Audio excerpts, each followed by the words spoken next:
হাতে কি সময় খুব অল্প? তাহলে ঝট করে শুনে নিন আজকের এই টলিউডের লেটেস্ট গল্প। বাড়িতে চুরি যাওয়া টাকার রহস্যের সমাধান করতে আলো নিল এক নতুন চ্যালেঞ্জ। হ্যাঁ বন্ধুরা, আজকের এই টলিউডের লেটেস্ট আপডেটে দেখতে পাওয়া যায় বাড়ি থেকে টাকা চুরি হয়ে যাওয়ার পর আলো বাড়ির সবাইকে অপেক্ষা করতে বলে আর বলে, আমি পুলিশকে ফোন করেছি, পুলিশ এক্ষুনি আসছে, আর রোশনিকেও ফোন করে আমি এই বাড়িতেই ডেকে নিচ্ছি।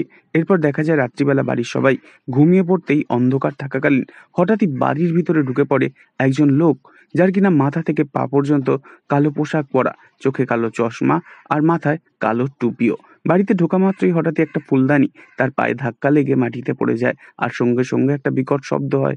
সেই মুহূর্তে সেখানে চলে আসে আলো, হাতে একটা টর্চ নিয়ে তাকে খুঁজতে শুরু করে। হঠাৎই আলো দেখতে পায় জুতোর ছাপ দেখে আলোর মনে আরো সন্দেহ জোরালো হয়। আর তখন সেই লোক নিজেকে আলোর থেকে রক্ষা করার জন্য লুকিয়ে সোফার পাশে চুপটি করে শুয়ে পড়ে।